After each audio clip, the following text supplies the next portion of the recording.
You're still there on top the Gudumorningnaijashow this morning. This is not the balanced diet of entertainment, where they bring you everything that will be a chatram stories, where they make rounds around the world, Africa, and even in Nigeria. And every day where would they get any guests in the building, where they be Nigeria and diaspora, where they do us proud, where they're very, very happy to bring them into the studio. And the very, very special person where they inside our studio today, she be associate professor of Strategic Communication for Texas Christian University. And right now, she did for Pan-African University. She did do one Carnegie Fellowship course for 1 month. So please help us to welcome Dr. Amiso George. You're welcome, ma'am. You're welcome Good to the to show. have you. Sorry, your name Amiso George. Are you a Nigerian or? Yes. Oh, from where? What part? River State and Cross River State. Aha. That mix, now the exotic mix. I really like the name. Good to have you in the house. So I know we want to talk about a lot of Nigerian content, but let's talk about how Americans, because as far as I'm concerned, you're an American too, how Americans actually perceive the present administration for inside America with Donald Trump. That's an interesting one. Obviously, there's a small percentage that likes him, That likes him. that support him. There's also a large majority of people who do not support him. I'm sure you've all been following the news, and it's quite evident. You read the reports just like we do, for a variety of reasons. He has some support, but he also has quite a lot of opponents. You know, I like the fact that you're an associate professor when it comes to strategic communication. I want to ask you, is it that the president of the United States of America, he no get better team where they follow and work? Because you're an expert in communication. Your work na strategy on how to deliver information. Because where we dey Africa or developing country, we dey look America as one of the standard when it comes to communication. Because we know the kind of people like you, we know the work where they go into, even one line of word where person go talk. Una go don look am, check am, wetin be the implication economically, wetin be the implication socially, this one, is it a racist comment? How would people on this side perceive it? You know, all those things now be the work where they do. Is it that the president no get team where they support him to pass the right information? Or where do you think the problem is there? Well, since I don't work for him, I can't speak for him, but he does have a team. But he's also a very unique character, and he obviously we read that he does get the right kind of advice, but he will do what he will do, and he will say what he would say, and that's just what we've been used to seeing since during the campaigns. And people thought, well, you know, after he becomes president, that he would act more presidential, he would change. Obviously, he hasn't. He is what most people would call the first Twitter president. He believes that he can speak directly to his supporters through Twitter. Is that necessarily a good thing? Not so sure, particularly on policy issues. Maybe on other things, yes. But does he have a good team? We read, you know, of course, I'm sure you do the same, you read the same thing that we read. He had a communications director who stepped down, and another one lasted for, I think, about 10 days until he was let go. So he does have the professional people there to give him the right kind of advice, but does he always follow them? The evidence is quite clear. All right, now I will even one ask, because now if we look Oyibo people or America now, make we even look our own country.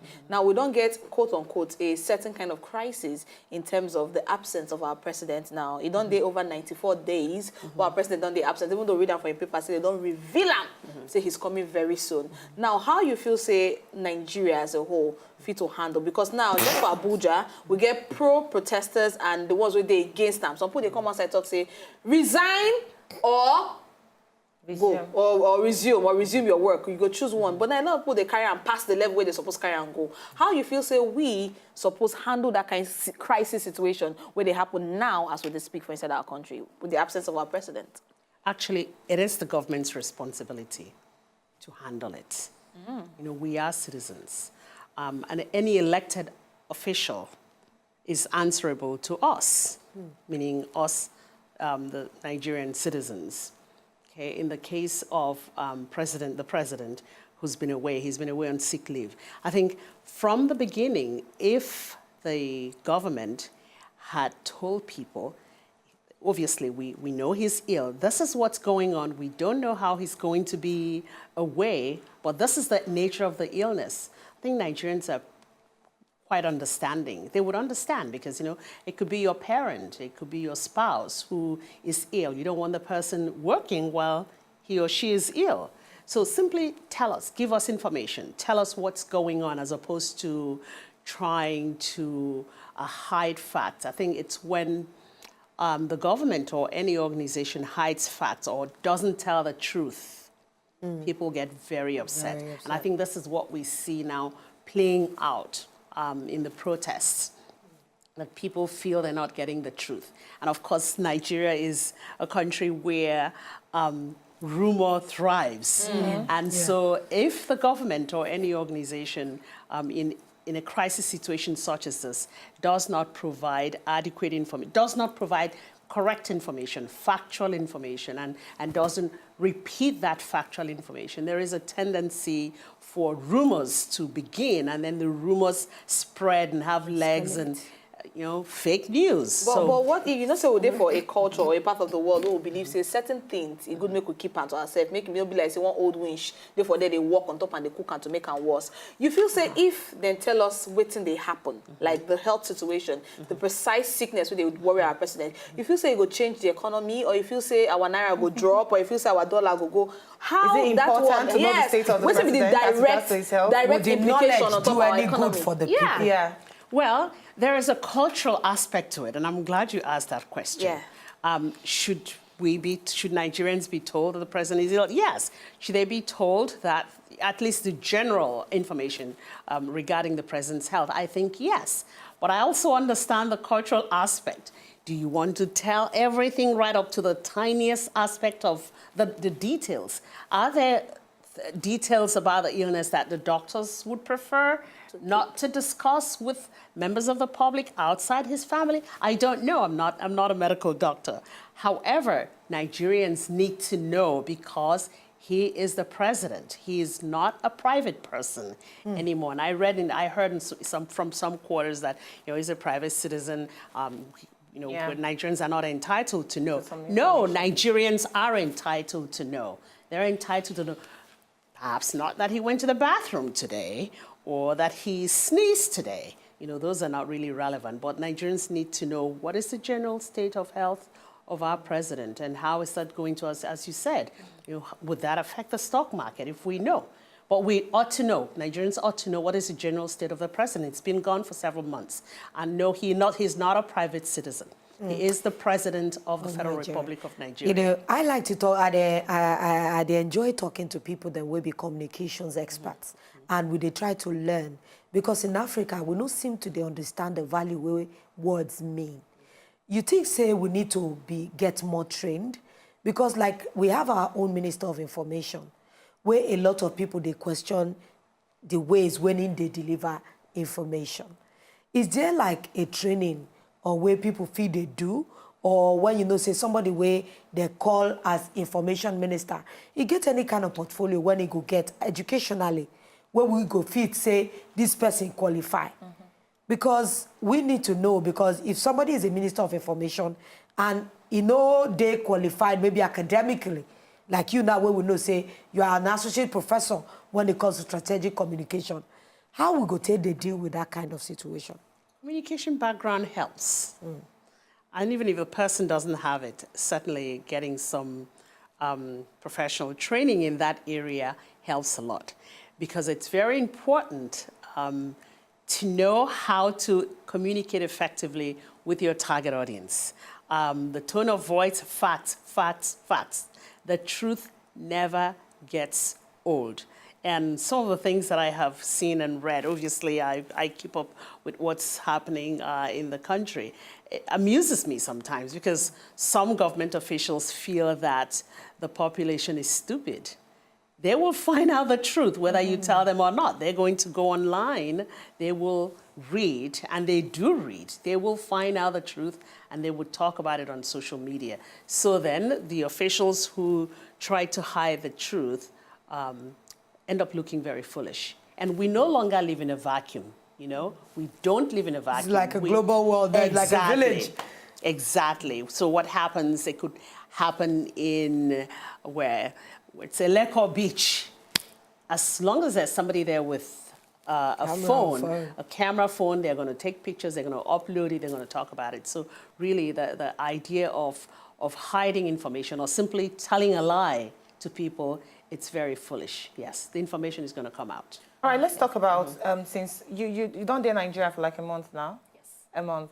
And tell us one of the stories where you don't see in our newspapers, where you just wonder, say, how, if the FIT actually apply a lot of strategic communication into this, it can actually help a lot of Nigerians. Tell us one of the stories where you don't actually see for the papers. There's so many. There's so many. Just give us one. Okay, they're always coming from the government. Okay. We know that. Some companies seem to be doing a very good job. Some. Okay. I think simply when things happen, okay, whether there is a new law or simply reminding people of an existing law that no one is paying attention to, let people know. Communicate the truth. I think the assumption is that some government officials, from what I've been reading, make is that we're like children. I hear people calling everyone mommy and daddy. I'm not your mom. You don't know me from anywhere. I appreciate, say good morning, ma. But, the assumption that Nigerians generally are children. So we will tell them just what we feel they should know. Maybe we should leave the government now. I just want us to address this and then talk about the people. Now, there's a recent news we see everywhere of this ritualist den where they see in Lagos and the jungle justice taking place. Yeah.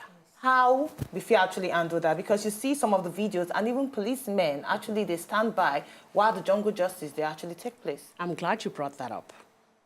The one that I read about at Zik. Yes, Ile-Zik bus stop. Horrendous. Let's even assume that the man they burned to death was guilty. Let's find out. Perhaps he has accomplices. The alleged killer, perhaps he had accomplices.